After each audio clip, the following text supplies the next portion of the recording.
What's happening? So, first episode of the Frankie Allen Podcast, and how's your day been today? How are you doing? Doing great. Got up about 10 o'clock, went up to my goal. Yeah.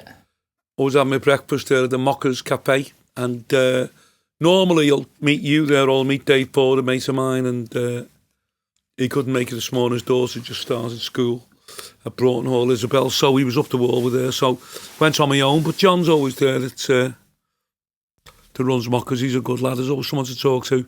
But I'm a strange fella really. In the morning might be blood sugar or something. If I don't eat, feel dead kind of like angry and horrible and what did you eat this morning? Tired. I just had cheese on toast with onions or without? With onions, and that lasts me probably until Saturday. So for anyone who's watching this podcast for the first time, you know, they'll know who you are. They might not know who I am. So just to give everyone a bit of a lowdown, you know, I'm your son, aren't I? Will's my son. He's also my manager, and he's doing a great job at the moment. Done a fantastic job. And we're up and down the country. We're all over the UK at the moment, and we're getting into these things, into podcasts and, you know, live feeds and whatever it is. I don't understand the technicalities of it, but it's going very well. So, you know, you'd usually associate this with being like a radio setup, wouldn't you? It kind of is like a radio studio, or, you know, Radio Merseyside or City, it reminds me of. I've been on there a couple of times, but it's great. It's fantastic, and, you know, it reaches a lot of people, these podcasts, because every time that we go up to Scotland or Northern Ireland, we're always listening to Joe Rogan, aren't we? The podcast, yeah. On the radio. I'm very, very interesting. You know, they're terribly informative. Get different guests on, a different slant on things. You might get a few people on who are kind of like extreme, like Alex Jones came on, didn't he? You know, and you know, people don't agree with everything he says, but you know, it's great to be controversial. It's what makes the world go round. I think that's the idea with this. Like, I thought we'd get you on for the first episode, have a chat, make sure that, you know, everyone knows a lot more about you, because people might have seen short clips, videos and stuff like that, but I think it'd be good for you to explain, you know, what your backstory is, and then potentially getting... well, exactly. I mean, people came up to us when we done the Hilton a couple of weeks ago, and that was a fantastic night on a Sunday. Speaking to a fella there, and he said to me, "Oh, brilliant, fantastic. I've never seen you before. I've only ever seen a clip of you."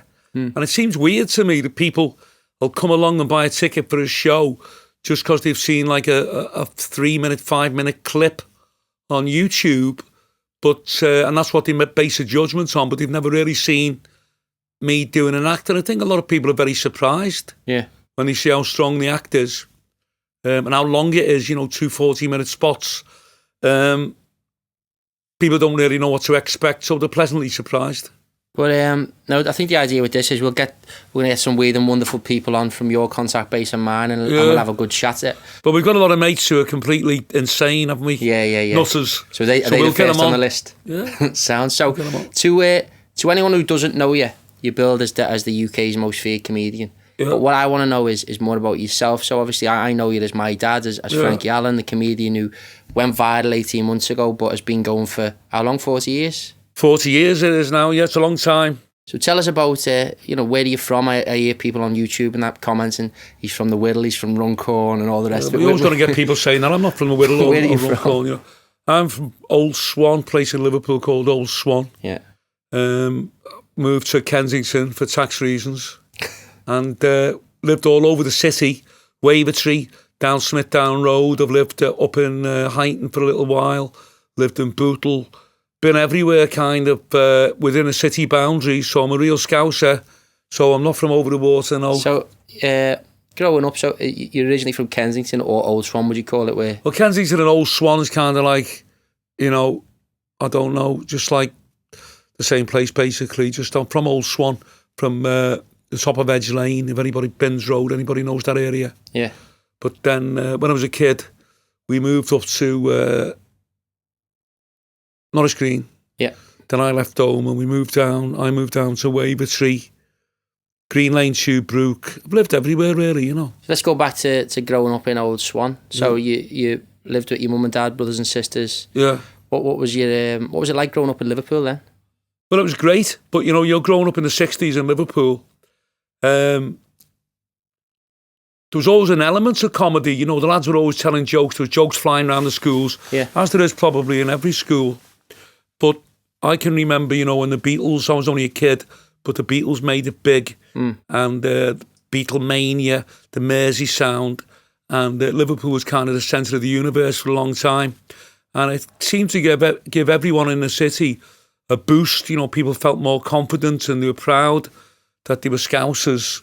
And that kind of like has echoed through the years, where Scousers seemed very confident and kind of like helped me in a way, gave me the belief when I first started out, you know, that I was coming, that I was talented, and I was coming from a very talented city. So did you have a good upbringing? Did you enjoy growing up in Liverpool and stuff? Or?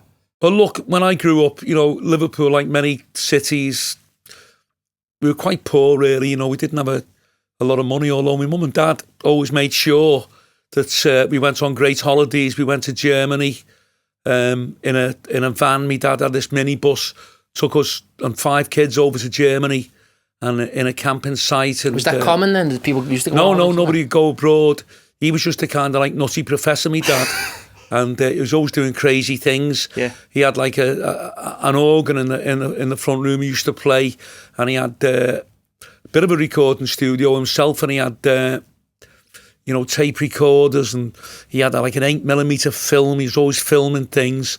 He was a bit crazy. My mother was she was a singer, and she played the accordion in a Latin American dance band. You know, she was professional. Yeah. Okay. Yeah. And you know, does the elements of entertainment from your mum and your dad, does that go through to all your brothers and sisters and stuff, or just yourself? Well, not really. It came out in me, and it came out my brother Bill, who died sadly. But I was quite witty and funny when I was a kid, and doing a lot of impressions. I used to mimic people. I could always mimic the teachers in schools, and mimic, people who were on the television and theatre, people who were well-known film stars. And that's how I started off. I was never a comedian to begin with. I was a comedy impressionist, it's called. I had about 40 impressions I used to do. Yeah. And I worked for about 3 or 4 years as an impressionist, going around the clubs. And I went everywhere, all over the UK. The Isle of Man. Never went abroad, but yes, Scotland. I worked everywhere as an impressionist, but I was never Frankie Allen.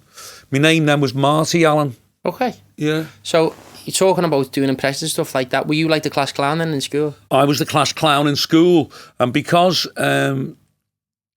things weren't too good at home, I was always like looking for attention and probably looking for a bit of love and affection that I didn't get at home. Yeah. In school, so I was playing the class clown to try and be popular with the other kids.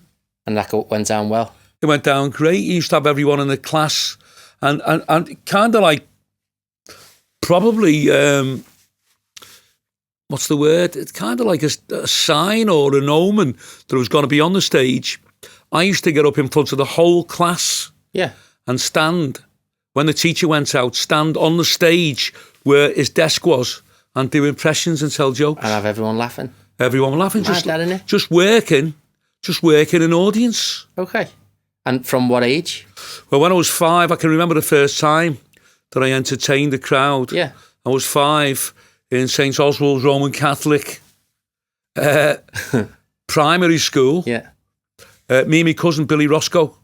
Billy, he was very funny and very witty. Yeah. And the two of us got up, and both known really for being funny, and we both got up in front of the whole class and done a few kind of like silly songs and a couple of gags. I was 5. It's mad, and people loved it.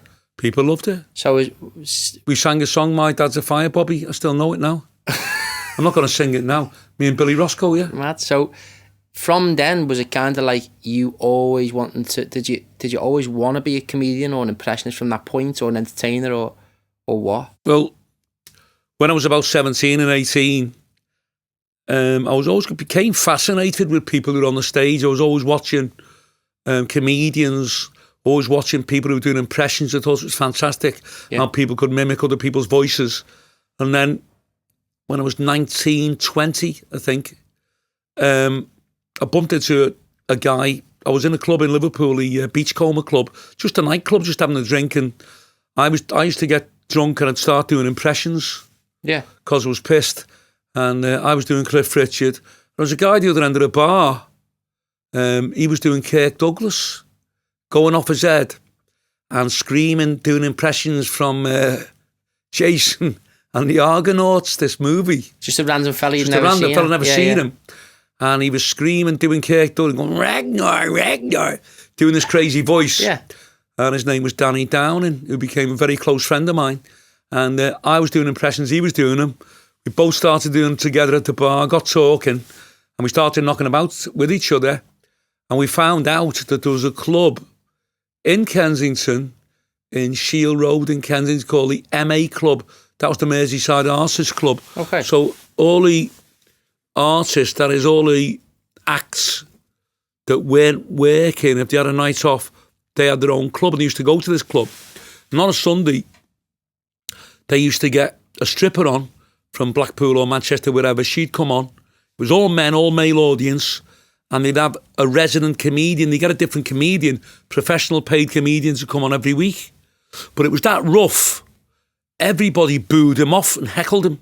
And nobody ever stayed on the stage for longer than 2 minutes. You know, there was a comedian on, Johnny Mack. He's a great comedian. I remember Johnny. And I think Johnny he probably stayed on there longer than anybody. You know, for instance, I remember a comedian from out of town. He came on and he went, you've got to, imagine, it was in the summer. The place was absolutely heaving with about 300 lads crammed into this small place. Just sitting like on a the edge social of the club stage. kind of environment, or Yeah, it was a social club. Yeah. But it was kind of like something you'd see in like a market in Morocco, just like hundreds of people in one room, like a sweatshop, and a comedian right in the middle. Don't forget, everyone was smoking, then there was smoke everywhere, so he wasn't on the steam stage, everywhere. he's in the middle of the... Well, the stage was at the end of the room. Yeah. But he had a microphone, he was trying to tell jokes, but all the lads, me included, Yeah. even before we went there, we said, who's the comedian? We'll fuck him off. We took it upon ourselves to boo every comedian off. As a bit of a laugh. Yeah, you know, it was kind of a macho thing. And one comedian came on. I remember this guy came on and he went, hello, good morning, lads. I was in the tailors on Wednesday. And a fella shouted out, is that where you got that fucking suit from, you soft twat? Now fuck off. What did he do? Walked off. Okay. No one could handle it. Yeah.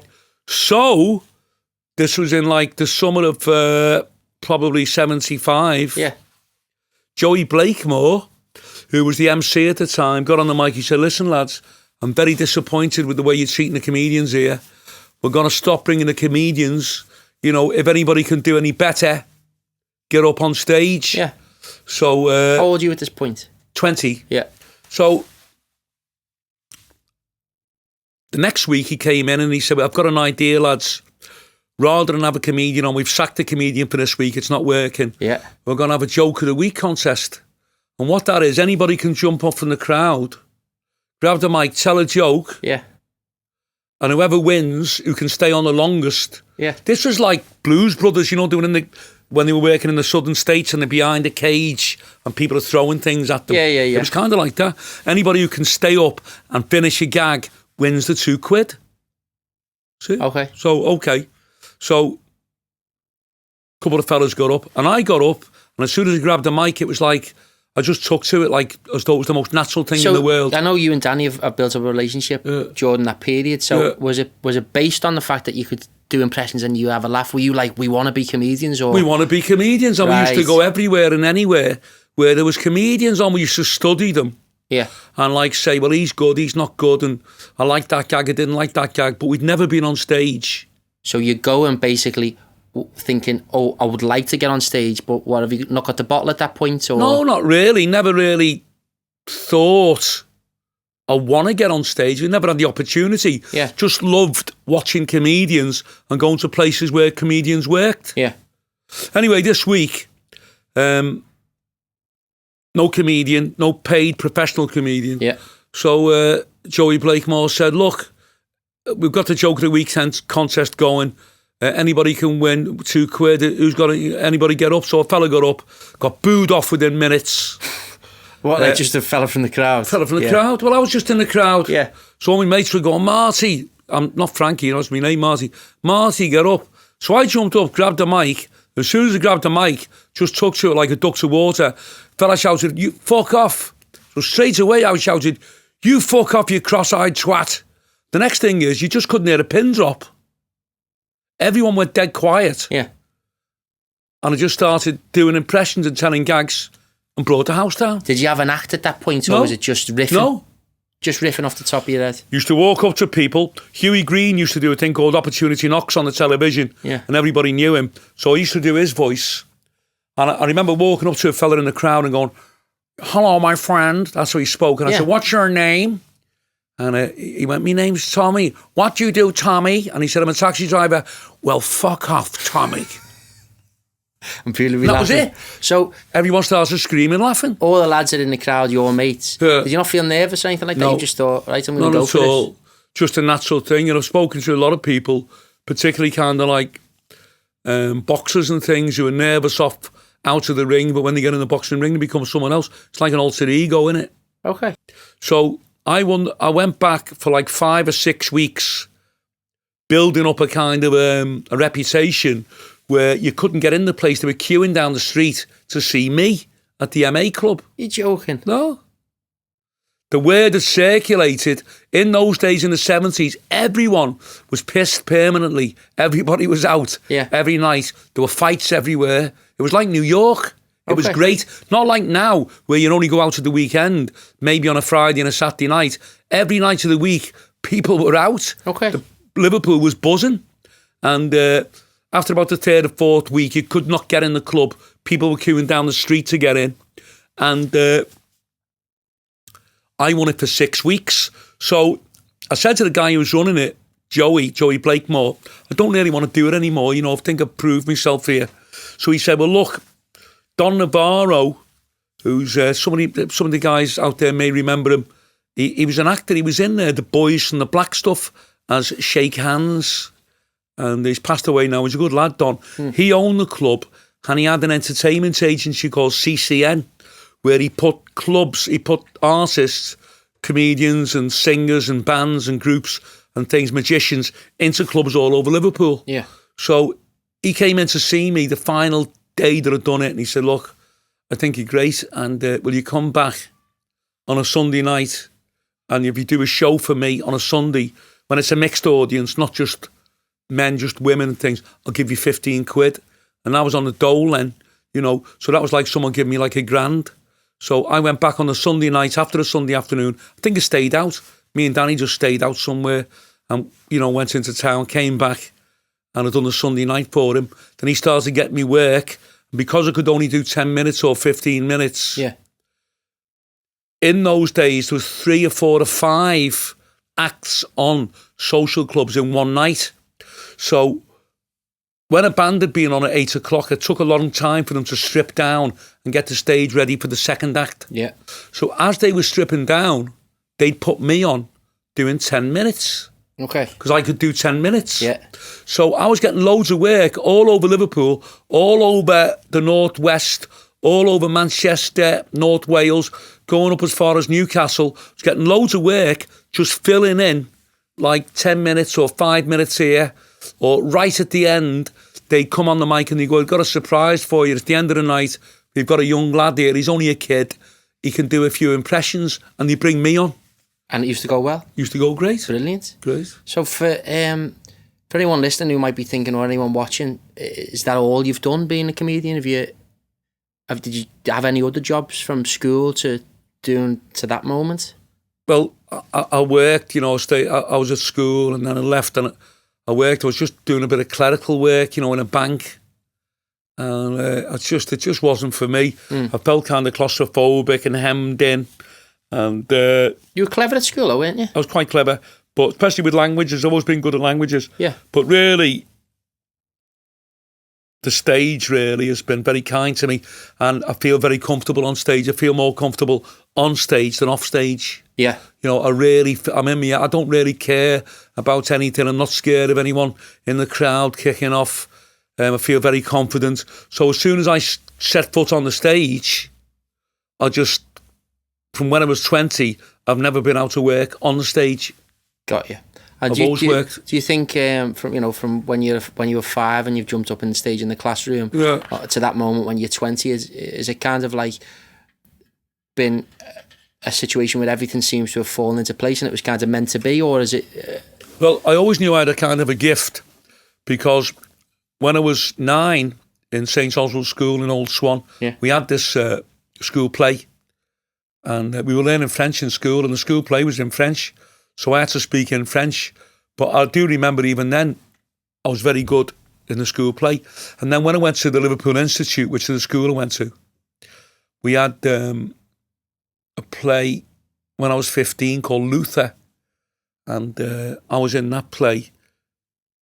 And I didn't have the biggest part, but I was the best in the play. Yeah. So I knew then that the stage held no fear for me. I felt very comfortable on stage. And I always had that I had a feeling, you know, that this is where I'm going to end up on the stage, yeah. Okay. Is that kind of like, you know, you said it was a little bit of escapism, really, from what was going on at home and stuff? Well, it was, because anybody who grew up in Liverpool in the 70s and 80s and 90s probably, it's a bit different now, but it was a kind of a macho thing to work, you know, on the building, you know, construction, a labourer or something like that. If you'd done anything that was kind of like different, like acting was looked on as being a bit of a sissy, you know. Okay, yeah. As though you were in some way kind of like strange if you were an actor. That was the attitude that everybody had. And in Liverpool, growing up, a lot of areas in Liverpool, let's say most of Liverpool really, you weren't trying to develop any kind of a talent that you had. All it was, everyone wanted to be hard. It was just about who can fight who. Yeah. You know, he can fight you. Someone said he'll knock fuck out of you, so then you've got to fight him. You know, you've got to, you know, that's what it was. Just say, someone would say, look, I'm not being funny. Billy Edwards, he just said to me, that fucking Frankie, I know I'd knock fuck out of him. Then you go, did he? Come on, let's go and get him. So he'd just be fighting all the time, you know. Was that just the way it was, or did... Just the way it was. So everyone's kind of, it's probably similar now. Everyone's living under this kind of tension about, you know, people kind of, what's the word, kind of jockeying for position, pecking order, who's the toughest. And, you know, people grew out of it, obviously, but it lasted like, you know, through your teens. Would you say that built your character, like for when you get up on stage for the first time, to be able to, you know, be under that pressure or... But what different, you know, it's kind of like probably made me the comedian that I am. Yeah. Because having a bit of a kind of a rough upbringing and been in a few fights and scrapes and, you know, kind of situations, I've got no fear of kind of like violence in a way. And that's given me the edge where when I started working really rough places that nobody else would do, yeah, because I was a blue comedian, the agents wouldn't give me any work in the clubs because they had to be clean. Because I was being blue, then the only work I got was clubs and pubs that other comedians wouldn't do because they were too scared to go. So I used to go in them, but they didn't hold any fear for me. You know, I used to lap it up. I used to do great in them. Brilliant. So you've finished... you know, kind of your apprenticeship, say you're doing your 5-10 minutes everywhere. How do you go from doing 5-10 minutes in little places, jumping up, doing impressions, to suddenly becoming, you know, a comedian with regular work? Well, how it works, you've got to have an act. And when you first start out, nobody has an act. A lot of people go round, they're kind of watching comedians all the time. Other comedians I know at the time, I didn't do. A lot of comedians used to go round and tape other comedians, listen to the gags they do and try and pinch the gags. But it takes a long time. It takes years to develop your own personality and your own material that suits you. Yeah. I mean, there's a comedian, and he's still working now, Jimmy Cricket. He's been a great comedian in his day, an Irish comedian. And we've seen him, didn't we? Remember he was on the Johnny Todd? Oh, and Kirby, yeah. Yeah, you know, in the 70s, he was a huge comedian. He was fantastic. And his material is very silly. You know, he'll walk on and he's got a pair of wellies on. And on one wellie it says left and one says right. And he goes, I've got him on the wrong feet or something. But he gets a big laugh with that. But the audience are laughing at his character. Yeah. And his character makes the silly gags he tells funny because you want to laugh because you like the person Okay. It's a strange thing. His charisma kind of takes over the room, and you laugh at him because of the person or the character that he's created, a caricature of himself. So it's the same with me. I realised, it took me a long time to realise, when I developed a character of Frankie Allen, that the more offensive or the crueler things I said to people, the more people would laugh. Okay. And that's got to be, I don't really know why, but it must be something to do with, it seems to suit your character. Yeah. You know. But as you said, it took a long time to develop that. You were in a band, weren't you, at one point? Well, no, I started working at clubs in like 75. Yeah. And doing great, you know, for the time, doing impressions. By the time I got to 78, 79, there were that many people who were doing comedy impressions, impersonations. People were getting fed up of it. So I was very good doing impressions, couldn't get any work. So I teamed up with a mate of mine, Georgie Moss, who was a great comedian. Okay. And we used to go on stage together. We were called Lee and Alan. Now, George, you'd tell a gag, then I'd do impressions. And then he used to do impressions as well, but visual, bit different than me. And then I'd do an impression, he'd do a couple of gags, and I'd do an impression. So we went like from one to another, not like a double act. It was like 2 acts in one, really, but we were getting a lot of work. We'd done very well. Was that mostly to try and lengthen the act, or was it just because it gave more variety? Or no, to lengthen the act. No, the two of us were a double act. The two of us were on stage together. Yeah, that's what I mean. But, you know, you said you were going from doing 10, 15 minutes in places. Well, yeah, because his act and my act together, we could do the 45 that's minutes what I mean, required. yeah. So is that why you and it was great being with someone. He was a good mate of mine as well, George. Yeah. So I was on stage with a mate of mine. So if you're having a bad time, you didn't feel as bad, you know. When you're on your own and you're dying in a club, any comedian will tell you, or any singer will tell you, when the audience turn against you, people are booing and whatever, they're trying to drag you off. When you're on your own, it's horrible. But if you've got someone with you, it's not as bad. So me and George used to, like, I'd done a thing with him, and we were kind of a Laurel and Hardy thing. I'd take the piss out of him, he'd take the piss out of me. But I used to watch him very closely when it was his turn to do gags, and George was a great comedian. Yeah. He should have made it, you know, he was great at delivering gags. And I remember watching him doing material. A lot of it is material I do now. Okay. And I used to look at him and think, fucking hell, this is very funny, you know. And I was so kind of in awe of Georgie Moss, the comedian, watching him, and I'm doing impressions. I thought, I'm going to start doing gags. So I started doing gags as well in the act. Yeah. And slowly but surely, the gags took over from the impressions. So I dropped the impressions and just concentrated on jokes. Okay. So you and George were together at that point, and was the act that you and George had, Yeah. I mean, it's not going to be Frankie Allen style, is it? What was it? Was it kind of just like Well, a neutral style? It was kind of similar. Yeah. It was similar. I mean, I remember me and George being on a club in Liverpool, the Provincial Club, and George was doing this routine where he kind of like dressed up as a cockle seller. You used to get in the clubs fellas who'd put like white coats on and white hats. They'd come in the clubs and social clubs selling cockles and mussels on a tray. Yeah. Weird, that. So, yeah, you don't see it now, obviously, but anyone who's older will remember. So what used to happen, they'd come in. So George used to take the piss out of them. So, especially if we were having a bad time, I'd be telling a few gags, doing an impression. George would disappear into the dressing room, dress up as a cockle seller, the tray and everything, yeah, and the hat, run out into the car park at the back of the club, kick the door in the dressing room, go outside into the street, walk right round the club, then come in and start shouting cockles, mussels. Then I'd do a routine with him. I'd say, who the fuck are you, mate? I'm doing my act here, so everyone would be listening. I'm selling cockles and mussels. Have you got any fish? I've got some cod. And he'd say, you can't even spell cod. And I'd say, yeah, COFD. And I'd say, there's no F in cod. And he'd say, that's what I've just said. Then I'd say, have you got crabs? No, I've already been to the clinic. It was very weak material. But this particular time, George fucks off into the car park, gets dressed as this cockle seller. I'm on stage. I'm on stage. So the next thing is, cockle seller comes in. So Well, like an actual cockle seller or George? Yeah, but I thought it was George.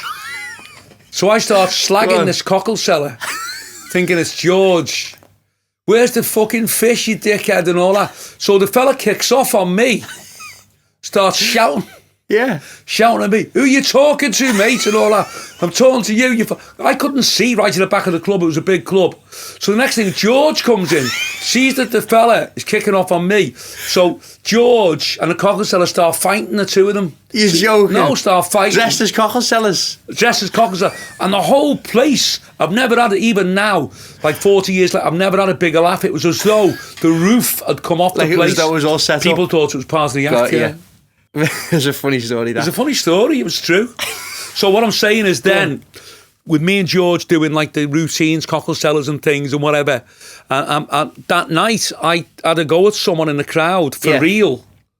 You know, I'm slagging him, used to slag George off, but when the two cockle sellers, George started fighting with the fella and I'm shouting at the fella through the mic, everyone thought, I noticed that if I got aggressive, people laughed. Got you.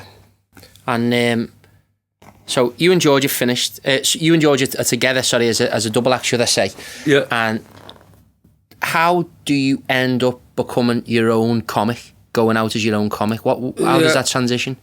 It was a bit sad, really. Me and George were doing very well at the time. Mm-hmm. And but we kind of like, it's not just we both wanted to go in different directions, really. George wanted to leaning more towards the visual comedy, and I wanted to do the stand-up material, the gags.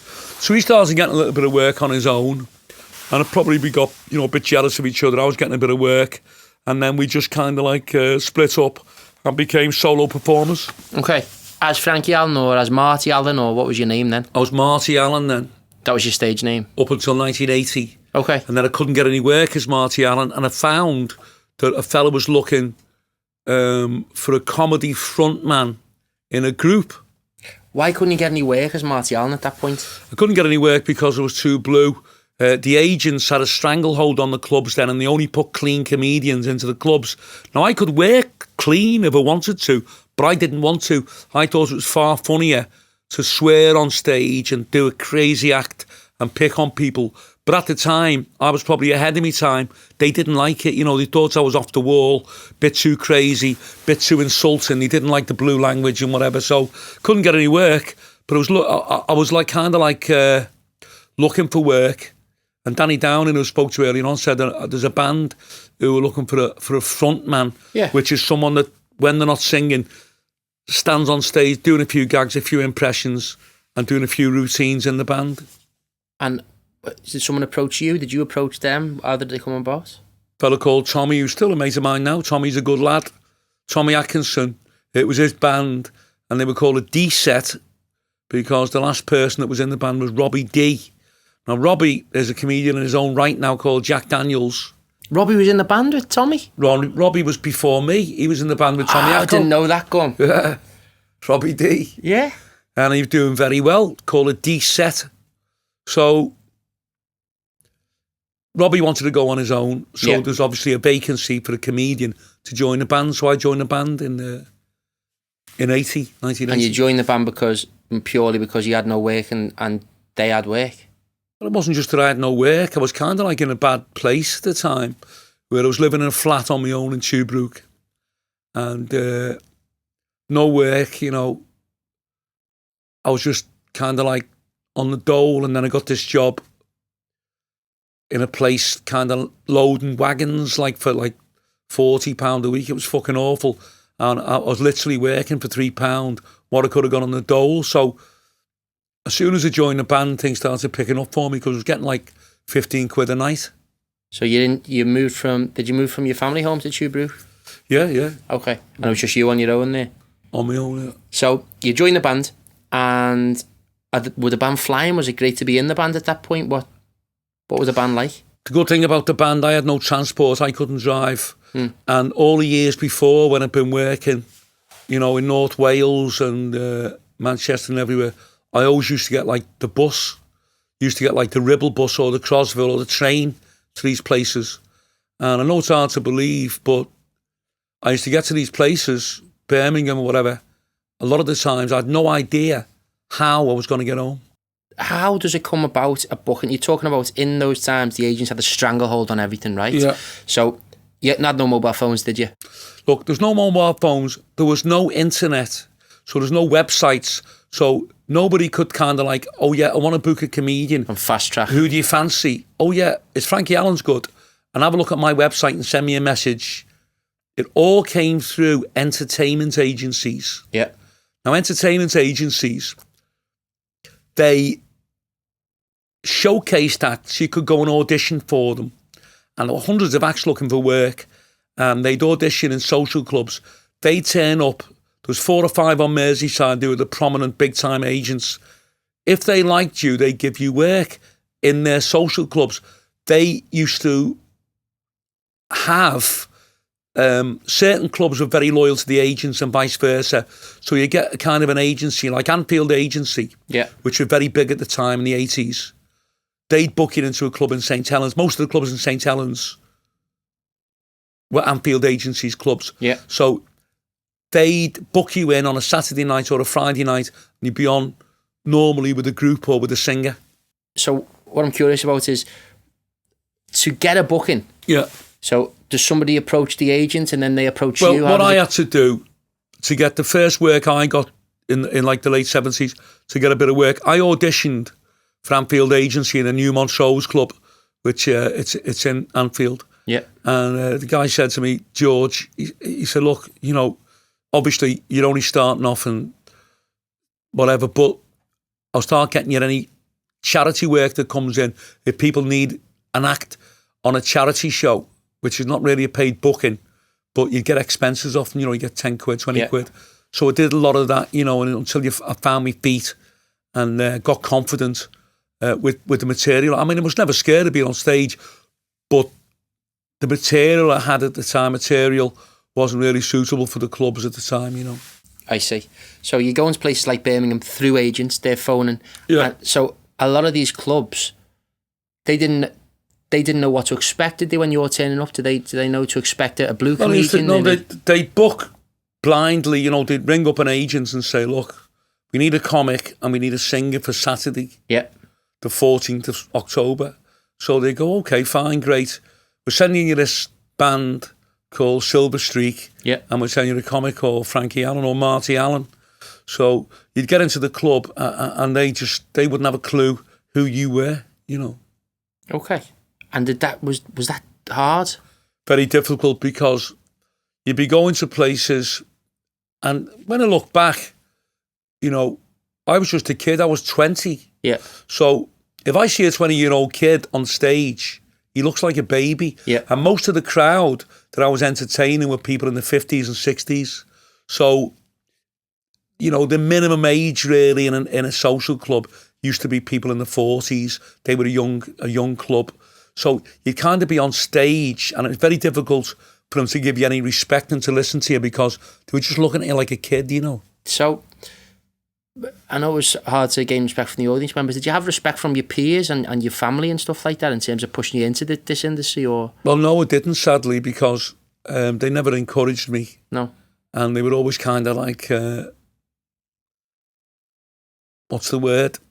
Always trying to have a go at me, saying, well, look, you know, after I've been doing it for a couple of years, my mum said to me, you know, you've been doing it. Like, I remember her saying to me, you're 25 now.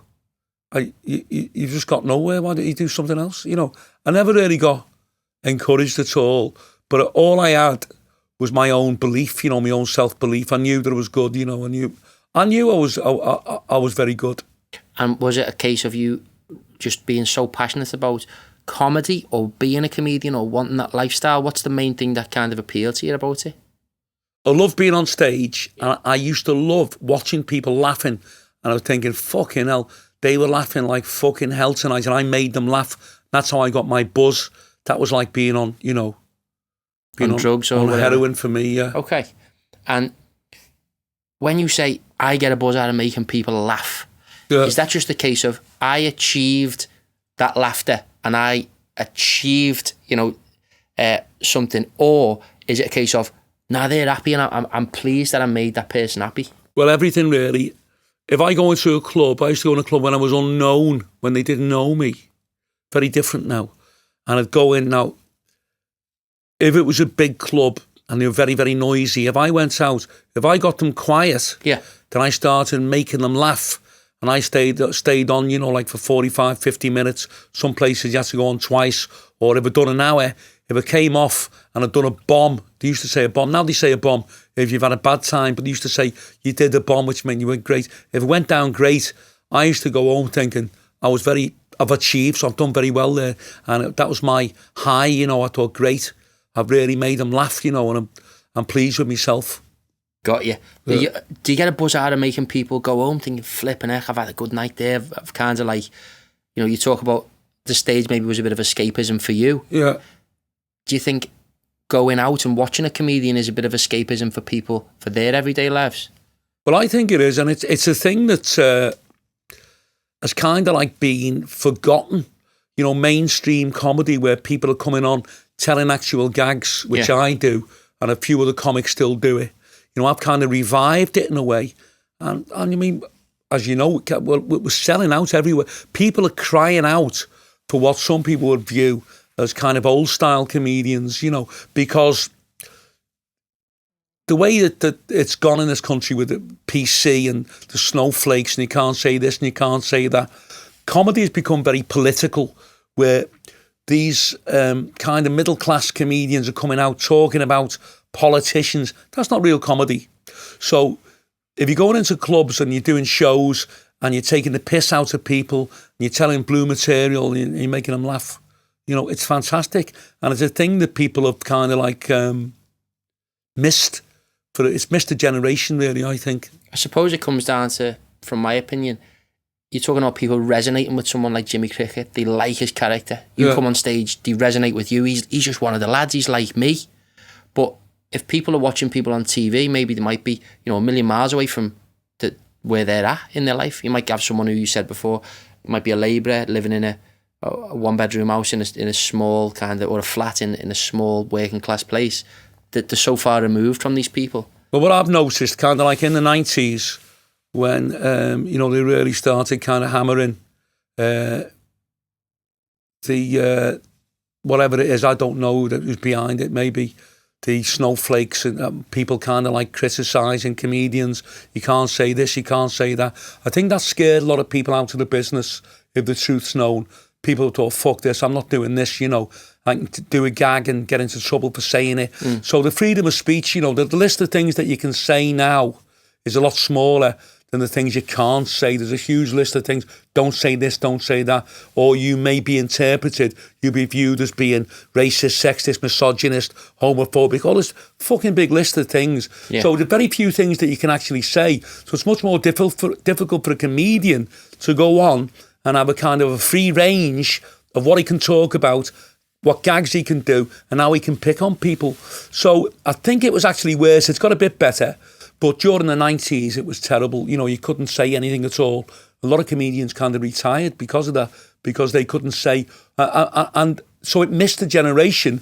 There was a generation of people, working class people all over the UK, who'd never seen, never experienced what I would say was a normal comedian. Someone who comes on, tells a joke, the joke's got a punchline, and picking on people in the audience. Look at this scruffy bastard. You better watch yourself on Bonfire Night. Now, I got a shock when the video went viral. We started going all over the UK, getting a lot of young kids coming in. The young kids are coming, they've seen the video, they've gone crazy over it. They're coming to the venues, and I've seen, and you've seen, young lads, 17, 18, they've never seen a comedian before. Yeah. They've never seen a live comedian. And I come out, start doing a few gags and picking on people, and I've seen people actually like almost having heart attacks with laughter. Yeah. I've seen one fella in Warrington, I saw him and he was rolling around, this young kid of 17, and I was calling his mate a smackhead, and I really had to go with his mate. I was going, you're on methadone, you filthy baghead, you've just robbed a pensioner. And his mate was rolling on this chair, and he's rolling, and I was watching him, he couldn't breathe, and then he just kind of fell back, and he fell onto his mate. And when I came off stage, I was walking past him and I walked up to him and he was just lying there and he was going, ah, ah, ah. They can't believe it. Yeah. And it's something that's been denied, it's been hidden from them for about 20 years. I mean, I'm not an old-fashioned comedian. A lot of my material is very up-to-date. I've got a very new approach. Yeah. But if you wanted to make a comparison to me, you'd have to look at a comedian from like this, probably a blue comedian from the 70s or the 80s, where I'm totally a million miles away from the political kind of snobby public school comedians which are on the television now. Okay.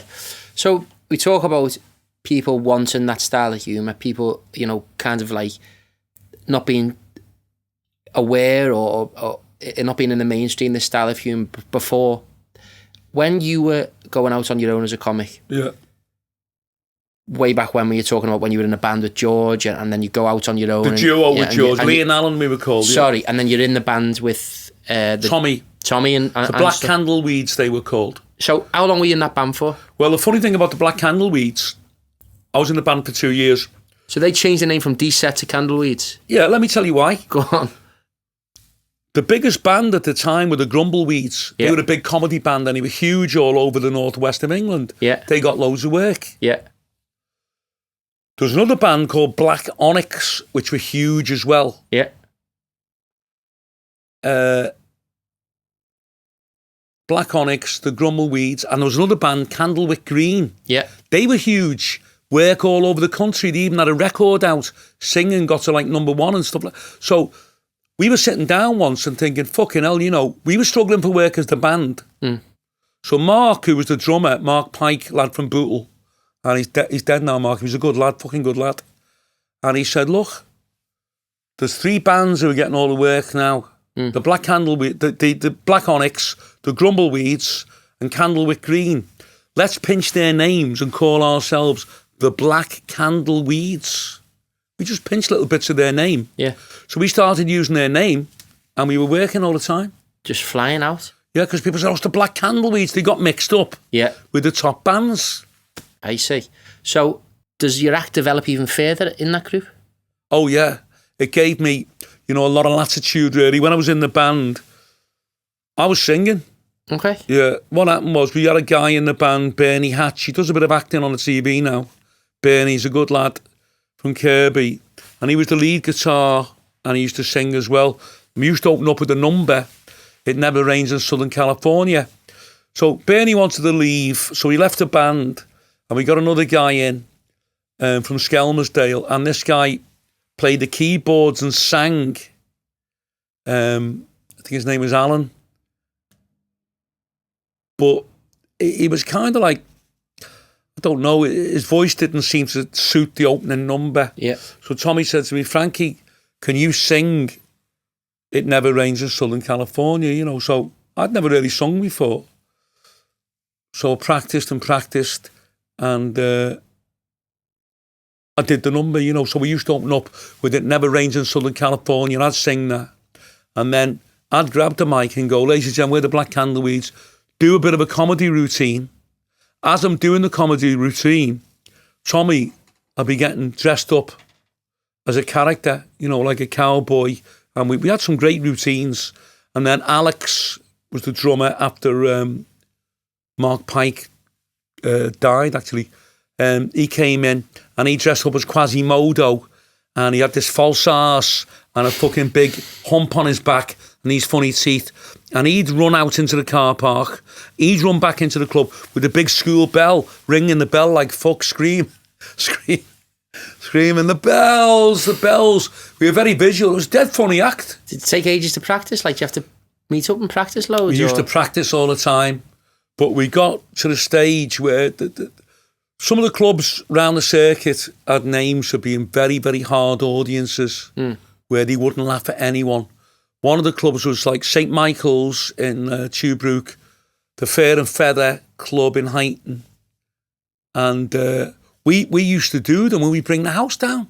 So we got the name of being like the top comedy band, at least on Merseyside. Really, yeah? Yeah. So what makes you venture off from the top comedy band in Merseyside?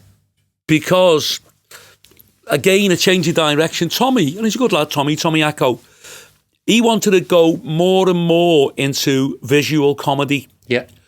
He wanted to bring Elvis Presley, he was a big Elvis fan, into the set.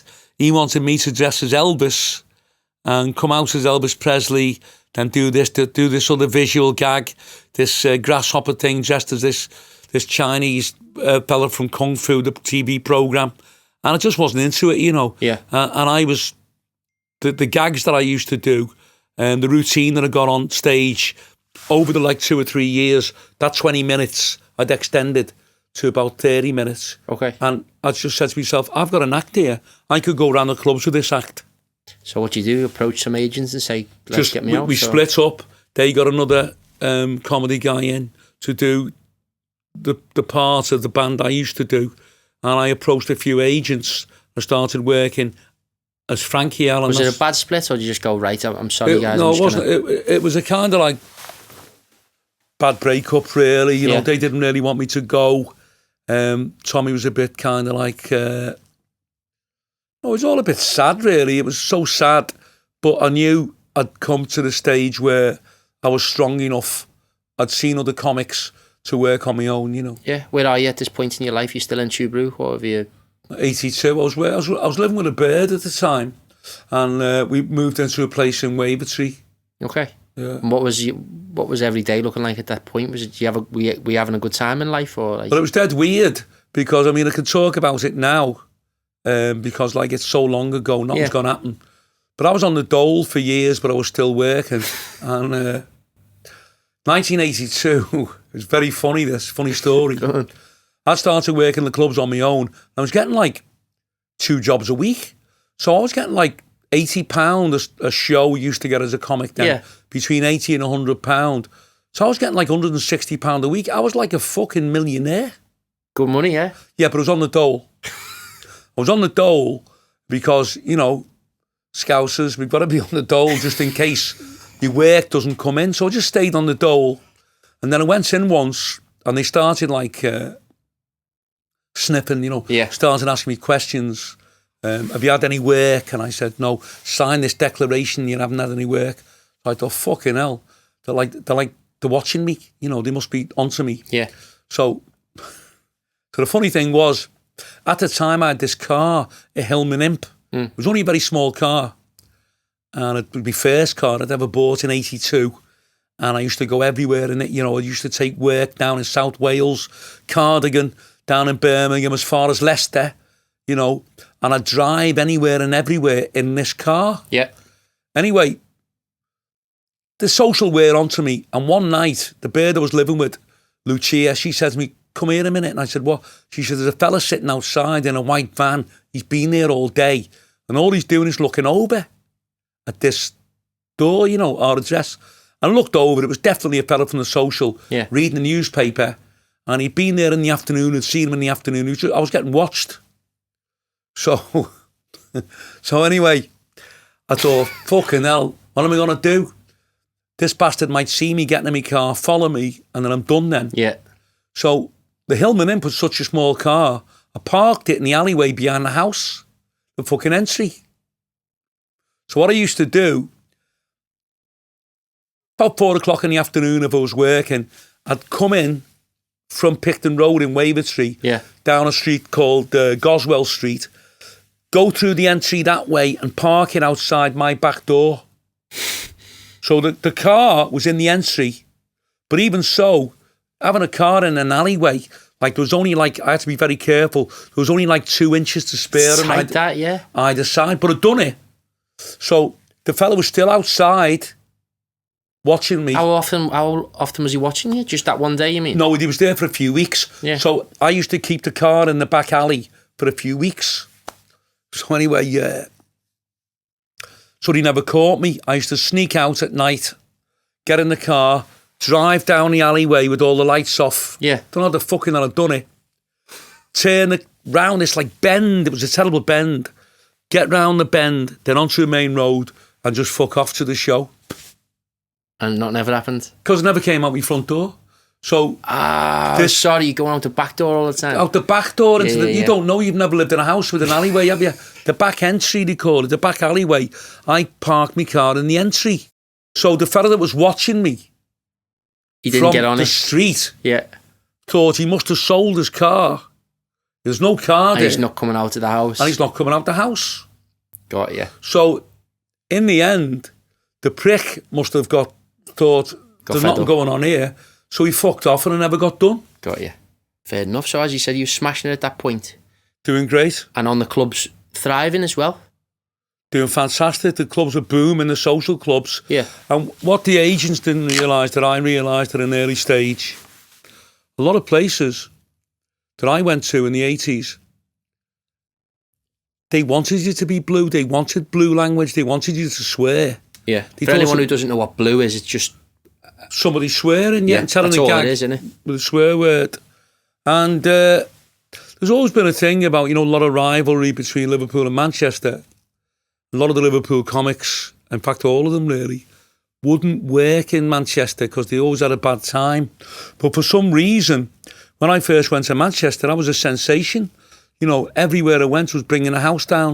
And I think it was mainly because the Manchester crowd, they love, they're a good crowd and they love getting picked on. Yeah. They love their mates getting picked on and they like you being blue. Anything to do with you being a Scouser? Were they at first a little bit? They just, not really, no, they kind of overlooked it because what's been a big advantage to me, and I've worked, all over the UK, I've worked in places, I've worked, kind of like Jack's Bar in Wolverhampton where they're all Indian lads and all Caribbean lads. I've worked Roots in Manchester where they were all Caribbean lads. I've worked in a lot of places, a lot of gay clubs, every kind of venue you think of, I've worked. But what everyone forgets about me is this: I'm aggressive with the crowd, so I go out and start picking on them.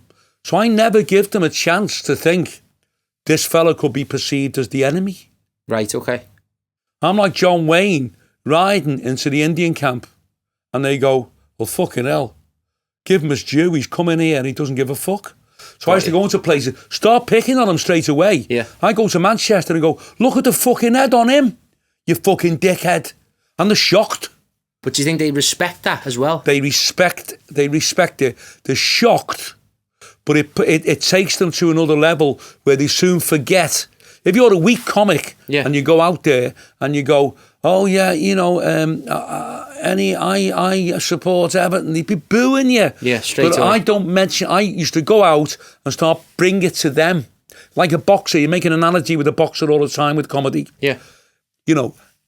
Just say, for instance, Manchester, a very difficult crowd that don't like Scousers. I'm fighting the Manchester boxer. I don't come out kind of like cowering and hiding and covering up all the time, just waiting to get a good hiding. Yeah. I'm coming out knocking fuck out of them. So I never give them a chance to think about old fashioned or whatever prejudices and local rivalries, because they're totally swept away by what I do, and I've done it all my life, and I was doing it in the 80s. So that period in the 80s, you're saying 82, when would you say the year that you're most thriving, when all the works, you're doing really well and you're enjoying your club life? Well, from 82 really, I've never kind of stopped working, and I got to 85, I was doing quite well. And I got in with this guy from Manchester, Harry Barnes. Yeah. And he managed me for like 10 years. And he just kind of like recognised the talent in me, saw I had a winning formula on the stage. And I was kind of like working every night. In the 80s, there were fun pubs. So a fun pub was a pub that had dancers on the bar.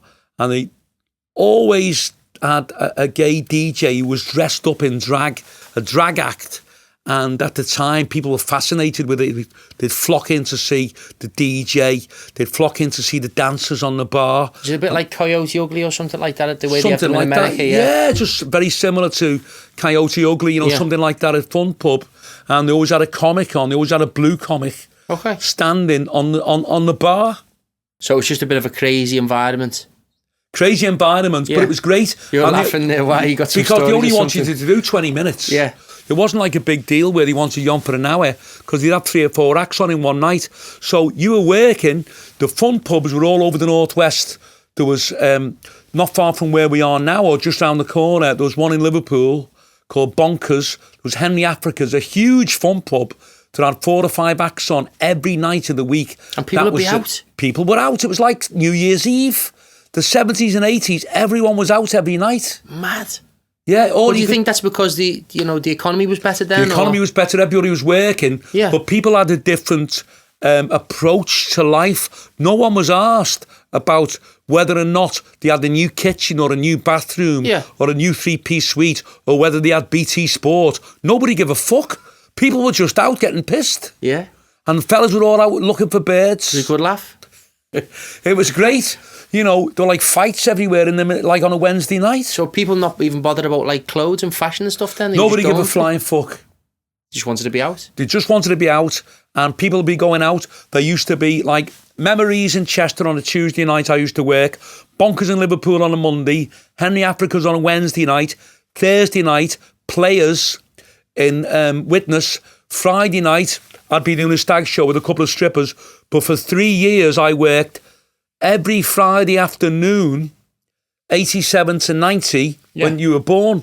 87 to 90, I used to do a club called the Napoleon Inn in Manchester, and I used to do it from 12 o'clock till 5 o'clock in the afternoon, every Friday, me and 3 strippers.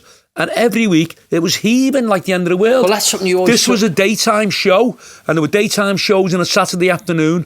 There was always shows on a Sunday afternoon. At 1 o'clock start till 4, then you'd have one from 5 till 7. You just wouldn't have believed how much work there was. Do you attribute how strong your act is now to the amount of times you've worked and the amount of different audiences you've worked? Well, I've worked, I've probably worked, and although I say it myself, I don't think I'm exaggerating, I've probably done more work than any other comic in this country. Yeah. I've worked, I've done like, and when you say, 2 or 3 shows in a day, 2 or 3 shows, regularly, I used to do 5 shows in a day. I remember once, on the stag scene where you've got strippers on, lads would be saying, so-and-so's getting married, we'll get Frankie on and we'll get a couple of strippers in the club. So they'd phone me up and I'd arrange a time with them. What are you doing? Well, we're all meeting at 1 o'clock. Okay, start the show off at 3 o'clock. Now, I remember going back, and this was only 10 years ago, when things were still busy, I remember getting up one morning and driving up to Carnforth at Morecambe, doing a show at 11 o'clock in the morning with 2 strippers. I was on at 11:30. Then I left Morecambe. Then I drove to St Helens to do a show at 2 o'clock. I left St Helens. I drove up to Darwin, which is north of Blackburn. Yeah. Done a show at 5 o'clock. Then I left Darwin at Blackburn and I drove down to Wigan. Done a show in Wigan. Then I drove to a show in Liverpool at 8 o'clock at night. Then I finished the night off in Kirby at Liverpool at a show and went on stage at 11 o'clock. So I remember doing 6 shows in one day. And even in those days, when I was only getting 200 quid, I still made like 1,200 quid for the day. Brilliant. So we're talking about the agents having a stranglehold at that point on everything. But then, you just made reference to taking bookings yourself. Yeah. And Harry Barnes managing and stuff like that. When does that start to shift? Well, 1987, I went on Opportunity Knocks with Harry Barnes, and that was kind of like the zenith. That was like me and him together reached a point where... For people who don't know Opportunity Knocks is, would you describe it as X Factor? Well, no, it was an X Factor. Bob Monkhouse, he was a great comedian himself, and he had a show called Bob Says Opportunity Knocks. Yeah. And they had auditions all over the UK, just kind of like the X Factor or Britain's Got Talent. Yeah. And anybody who fancied themselves a comic or a singer or whatever, you could go along and audition. And if you got through, you'd be on Bob Says Opportunity Knocks. Yeah. So I auditioned in Manchester, and I was the first comic to be auditioned. I was the first act to go on Opportunity Knocks from 250,000, 250,000 people auditioned. Yeah. And I was the first act to be picked to go on. And how did it go? Went down great. I went down to London to do the second audition. Yeah. and went over great. And Bob Monkhouse was bowled over. You were on the TV, weren't you? On the TV. There was 17 million people watched it. That was in 87, and I thought I was on my way to making it then. I thought I made it, but I didn't. Why not? I didn't make it because when the show was televised, they recorded it on the Thursday, the 19th of March, 87, televised on the 21st of March in 87. They said it was live, but it wasn't live. But what people had to do was phone up. You had to phone up and register. There was 5 acts on. Register who you thought was the best act. Yeah. So obviously a lot of people are phoning up for me, but a lot of people are phoning up for other acts as well. Yeah. Now even Bob Monkhouse and Stuart Morris, who was the producer, they thought I was going to win. And I was really on a high, I thought, I've got it, this is it, I'm really on. Bob Monkhouse said to me, Bob Monkhouse. Bob was great. He said, Frankie, you're going to be a huge success with this show. I thought I'd be like a multi-millionaire now. How old were you at that point? I was 34. And you riding the crest of a wave thinking, I'm going to smash it here. Thought I was going to smash it. It was just like you getting a part in a Hollywood film. Yeah. All the dreams that I've ever had had come true. I was in the dressing room, getting makeup on. It was coming over the loudspeaker, Frankie Allen, Studio 8, Frankie Allen, Studio 8. Went into Studio 8, the biggest studio in the BBC. Cameras everywhere, cameras on railway tracks. A fella up in the air on the camera, producer, director, fella with his head on his ear shouting, counting down, going live, 10 seconds. Fantastic, and I thought I'd done it, but I didn't win on the phone vote. Right, okay. So a girl doing impressions called Kerry Wilson, she was very good. She won, and I didn't win. So then, next? Although my money went up a little bit initially, because people knew it'd be an opportunity, I didn't win. So because I didn't win, I kind of faded then into obscurity. More so because of other people's perceptions of you not winning, or more so because of your own kind of confidence in thinking, I didn't win, that was my moment?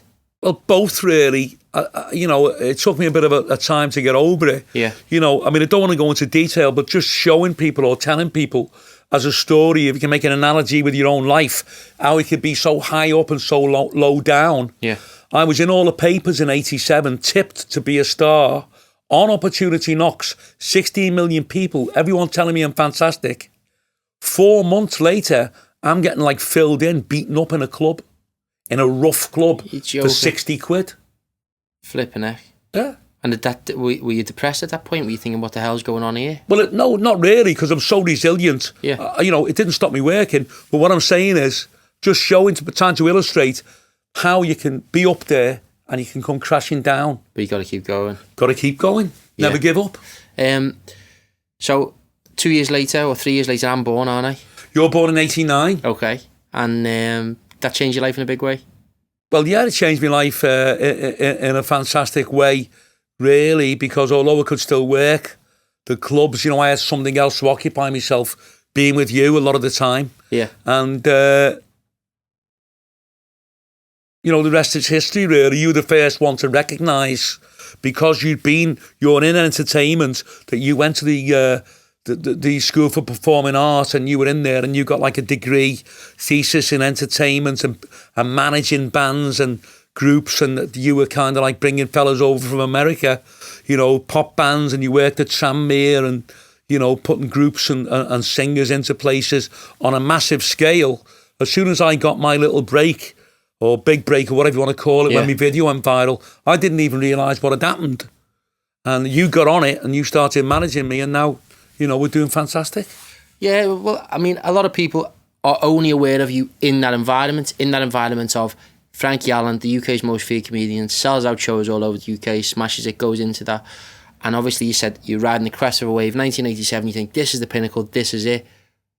But then it started sliding again, or did it, what happened next? What happened was, 87, kind of I thought I was going to make it, and I didn't make it. Yeah. So 1991, although I'd never made it, there was still work, and I was still working, and I was still earning kind of a decent living.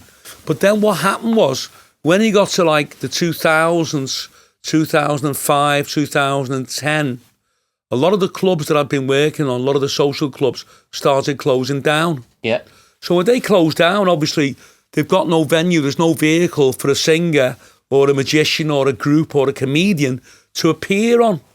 And people's habits started changing, rapidly. People stopped kind of going out to watch an act. They didn't want that, people were much kind of like, don't know what, it kind of like became domesticated. All people wanted to do was stay at home and watch the TV, then you got like 200 channels on your television. People stopped going out, and entertainment, being entertained, went out of fashion.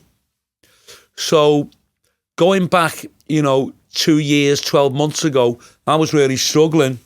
I was kind of like maybe working once a week, or if I'm lucky, twice, and not really earning money. I was having a bad time because a lot of the venues had closed. And in the winter, you'd get sportsmen's evenings, which were old footballers from the 60s and 70s, 80s, used to come along, and the lads would have a meal, and they'd come on and talk about their life, and I'd go on after them. And there was always sportsmen's dinners. They kind of saved me bacon a few weeks when there was no other work, and you get decent money. You get 300 quid, 400 quid on them. But even they started to nosedive because people started not really being as nostalgic as they used to be. They didn't want to look at old footballers. They were only interested in the present day teams. Of course. So, as I say, it really deteriorated the last 5 years. So getting this break literally could not have come at a better time. Did you notice a slide over time from like the early 90s into modern day, or was it a sudden slide, did you say, over the last 5 years of work just drying up? No, there's been a very gradual slide, deterioration from, I'd say, the late 70s to now, which it took 40 years, very slowly, for various reasons. Entertainment, people being entertained by live, mainstream, old-style acts are totally gone out of vogue and is not really wanted anymore, purely because people's habits have changed. People want to stay in a lot more, purely because business rates, council tax and things, it wasn't viable for people to open up clubs. It was too expensive and they weren't getting the people in. People have told me this, that own clubs, they've said, Frankie, we're closing, we can't keep up with the overheads. During the 80s and 90s, things were a lot cheaper. It was a lot cheaper to rent a club or to buy a club, to buy premises, and everything's gone through the roof now. Health and safety is another thing. You've got to have special licences. The drink licences came in, and the no smoking thing, that was like devastated everything, really. Yeah. Devastated everything. So take us back to, let's say, 18 months ago, right? Yeah. What does your life look like? Well, my life at the time, going back, 18 months ago, you keep saying 18 months. We're only in the beginning of September now. It was only June or July. Well, 14 months ago, but I'm over-exaggerating, yeah. Yeah, okay. So 18 months ago, what 18 was it months like? ago, my life would be like this. I'd be working and I had to drop my fee over the years because I was getting a good name. Yeah. And I was getting well known. I was getting a little bit more than a lot of other comics, only like £100 more. Yeah. Because people knew they were going to get a good night's entertainment, and they knew I was guaranteed to kind of bring the house down. Yeah. So they'd pay the extra £100. So whereas a lot of comics were getting £250, I was probably getting like £350, £400 a night. Yeah. I had to travel for that. And I was only working once a week and pay for the petrol, expenses and things. And if it was through an agent, I'd have to pay the agent 15%. So, but I was still earning money. Yeah. And then that started to slide. And because I've done it for so long, and because I'm an old hand in the business, and I can see the trends. Yeah. I noticed the trend. I thought, this is just pissing itself now. This is going down and down and down to nowhere. I thought the only way I'm going to keep in work is dropping me fee. Yeah.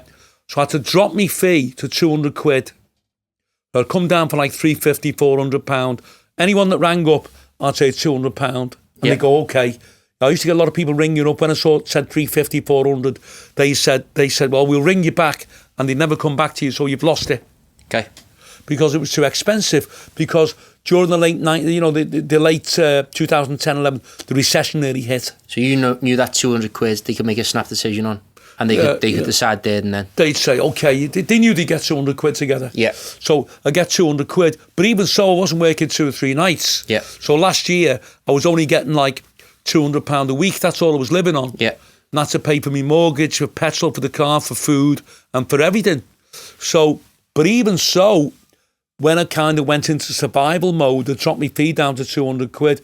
Even that wasn't enough. Yeah. What happened then? The phone just kind of, it was just the death of the business, you know. The phone stopped ringing completely. Right. At that point, are you thinking, fucking hell, what happens next? Well, I was thinking, what happens next? And were you low at the time, or were you? No, I wasn't feeling too bad. And I had a word with my brother, you know, and he said, well, you just have to go. What are you going to do? And I said, I don't know. So, like 12 months ago, 13 months ago, I was on the fucking dole. I had to sign on the dole. Yeah. And it was embarrassing. It was horrible. It was like, you know, fucking £70 a week I was living on. And it was terrible. Were you just thinking, this is it, done? Well... Or have you always because I remember you saying to me, all I need is one break. If I get one break... I always knew how good it was. Yeah. And I knew that I had something special with the way I told a gag and the way that I picked on people. I knew I was getting bigger laughs than anybody else. But as time went on and the business deteriorated and the work started drying up, it got to a stage where even I started thinking, this has got to be the end. I thought, I'm getting too fucking old. I'll be too old to make it. There's no clubs left. And I used to think to myself, how the fucking hell am I going to achieve anything in this life when there's no clubs, there's no work, nobody knows me, and there's no talent shows on the TV that would take me on as a comic, because I'm kind of like very different than what's acceptable these days politically. So I thought, this is just the end. And I was just, you know, I was just living, kind of surviving. £75 a fucking week. So, obviously, everyone knows what happens next. And if they don't, a video of you goes viral online. Well, the strange thing is, when I done that show on Father's Day in Liverpool, in West Derby, I came off stage and I went home very depressed that day, because I knew I'd had a fantastic day with the crowd. I brought the house down, I was on form, a fella was coming up to me. You know, I was actually, it's a strange thing, I was actually kind of like fighting for my life in that club that day. Everything had come to a head. It was very dramatic. The work had dried up, I was on the dole, I had no work at all. A guy at the bar was trying to ruin the whole show. Yeah. So it was like, you know, if you would have made a movie of it that day, you could have said, is this the end of Frankie Allen? Yeah. That was it. Everything reached a point that day. And I was actually fighting for Frankie Allen, fighting for my life on that stage. Someone's coming towards me to hit me. I'm pushed him away, but telling jokes at the same time. Yeah.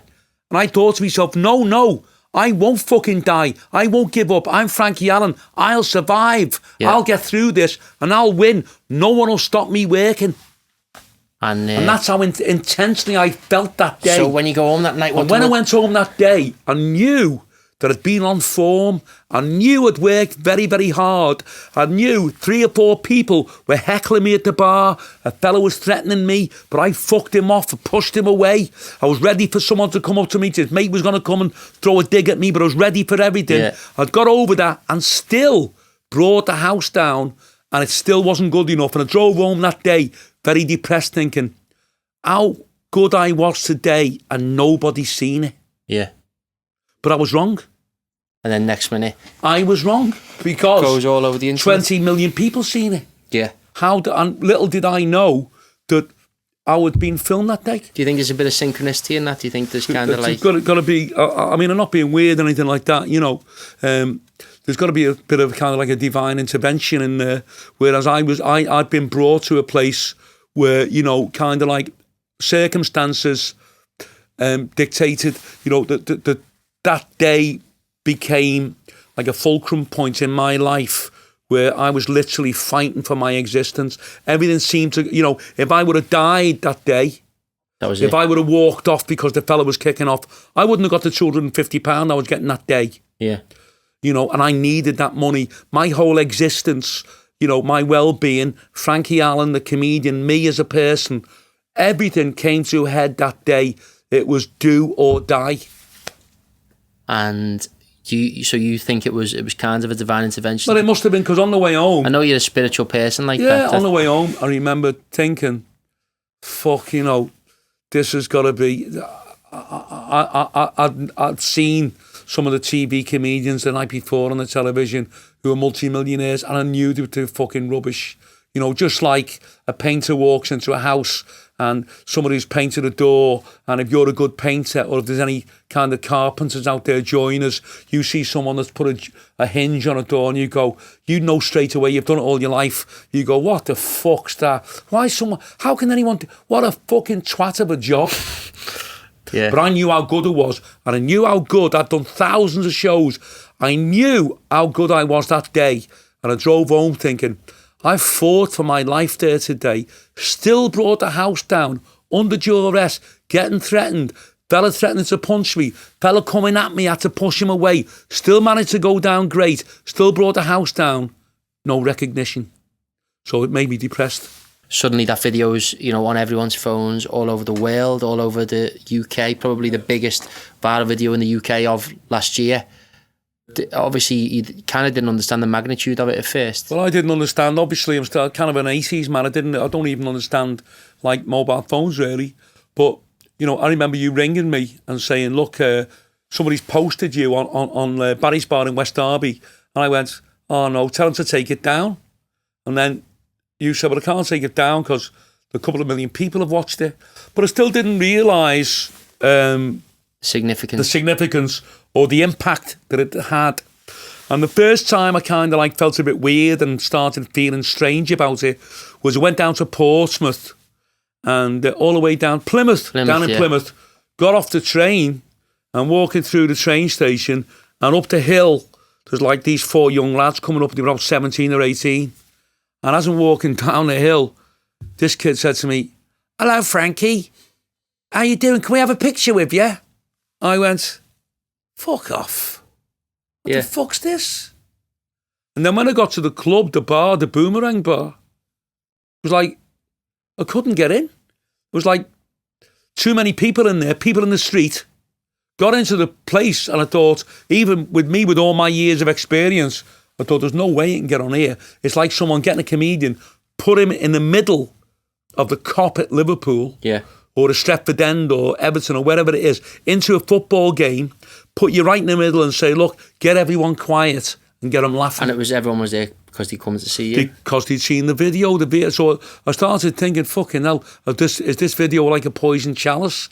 Is it going to be like this everywhere, where there's too many people in places and nobody will listen to me? But it hasn't worked out that way, as you know. Yeah, 100%. So obviously we've managed to capitalise on the video pretty well, and since then gone from strength to strength with it. And the shows themselves now, I suppose, if somebody had told you what the show was like in the Hilton 2 years ago and what your life's like now from 18 months ago, would you just tell them to fuck off? It just seems strange. Tell them to fuck off? I mean, I've always kind of like wanted, as a lot of people do, I've always wanted the recognition and wanted to be famous all my life.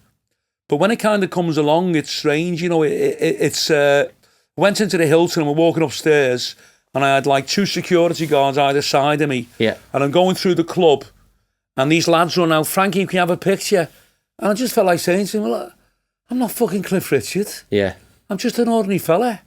Why do you want my picture? The same when we went to Cardiff. Cardiff, as you know, was a fantastic night at Vale Sports Club. Yeah. I come off stage and I'm getting dragged through the crowd and these bouncers are pushing people away like as though I was like, I don't know, fucking like Drake or someone, or as though I was like Luther Vandross in concert. And I thought, what the fuck's going on? What's it all about? Yeah. So I'm not saying I dislike it, but I don't like it for the reasons that people might think, oh yeah, everybody wants to be famous. No, I like it to prove a point. I want the recognition because I knew all my life that I was living for that moment when people would say, yeah, he's great, he's brilliant. Because I always knew how good I was, but I never got the chance. And that's why I say to people, and I say to people and anyone that's watching this, if you've got a dream Yeah. Never give up on it. Anyone can make it. Look at me, just an ordinary fella. Anyone can make the grade. If you believe in yourself, never give up. 10 years go by, don't give up. 20, 30, do it until you die, and you will get a break. So there's somebody watching this or listening to this, and they're in a real, place where they're thinking they're going nowhere. What would be your advice to them? Look, my advice to anyone who's got a problem, I'm not an agony aunt, but I'm older than a lot of people now. I've seen a lot. Well, it's nice to be able to inspire people. Very experienced.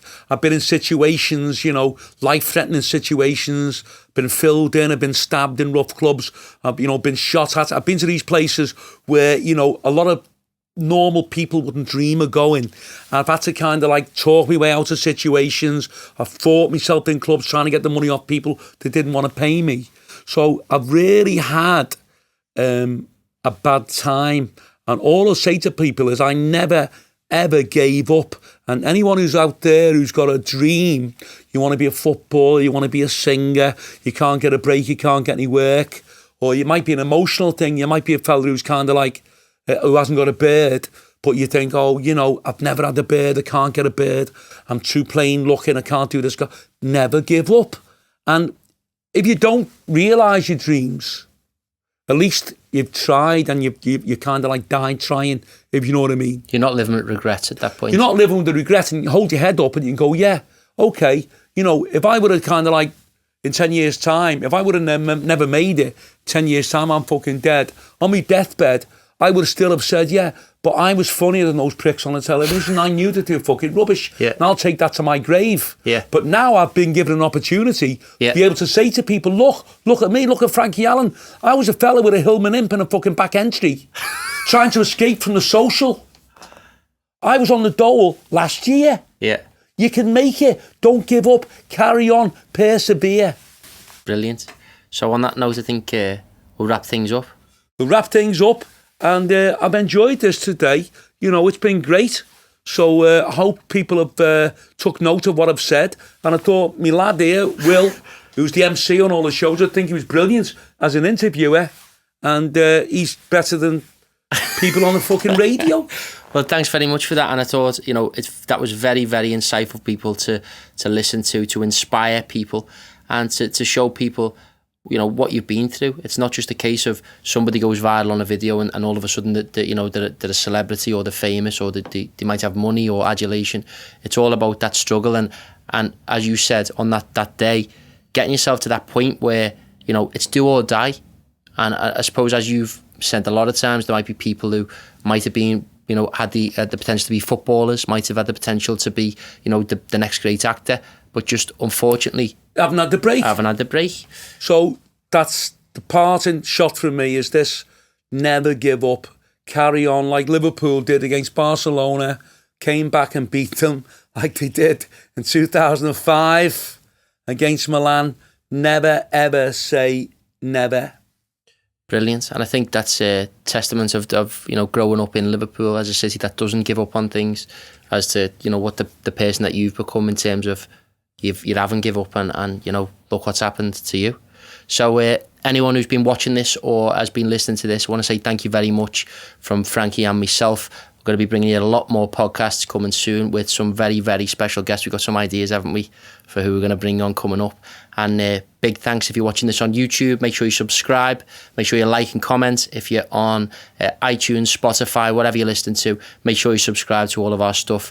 And if you do want to come to a Frankie Allen show, Frank, you think they should come along to a show? Come along and see. You'll get a shock, but I guarantee you'll have the best night of your life. You will not stop laughing. And we've got some great support acts on with us. Pontefract this Friday. We've got James Kilbington on, who's a great comedian from up Middlesbrough. He's fantastic. And also Jack Ryan. Big shout out to Jack Ryan, a good mate of ours as well. So if you want to come and see Frank, any of the shows will be at skiddle.com. Just type in Frankie Allen, all the events are on there. Or if you go to frankieallen.co.uk, click on the tour link and all the events are listed up on our Facebook. So we'll see you with our next guest on the next episode. Frank, you enjoyed yourself? Great. Thanks for everyone for tuning in. All the best. Cheers. Thanks. Catch you soon. Boss.